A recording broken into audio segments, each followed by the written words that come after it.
சென்னை உயர்நீதிமன்ற உத்தரவுப்படி மே 7ஆம் தேதி முதல் நீலகிரி மாவட்டத்திற்கு வரும் வெளிமாநில மற்றும் வெளி மாவட்ட வாகனங்களுக்கு பாஸ் கட்டாயம் என நீலகிரி கலெக்டர் அருணா தெரிவித்துள்ளார்.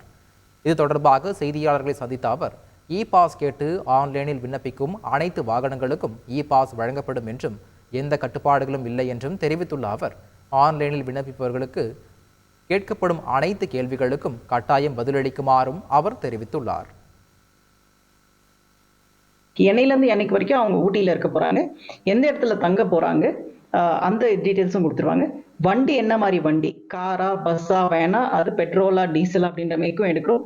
ஸோ அதை எடுத்துட்டு அது மட்டும் இல்லாமல் எத்தனை நபர்கள் வந்து அந்த வண்டியில் ட்ராவல் பண்ண போகிறாங்க அப்படின்றது நம்ம இன்ஃபர்மேஷன் ஷேர் பண்ணிடுவோம்.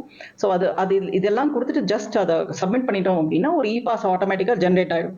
ஜென்ரேட் ஆகிடுச்சா அந்த பாஸ் அவங்க கையில் வச்சுட்டு இருந்தாங்கன்னா வர வழியில் யார் நம்மளோட செக்கிங் பர்சன்ஸ் இருக்காங்களோ அவங்க அந்த நம்மளோட மொபைல் ஆப் ஒன்று இருக்கு, அதை வச்சு ஸ்கேன் பண்ணி அவங்க இது வேலிட் அப்படின்னா தேல் enter. That is all. So it is a very simple process. இது 7th வரப்போகுது. செய்திகளை உடனுக்குடன் தெரிந்து கொள்ள உடனே சப்ஸ்கிரைப் பண்ணுங்க.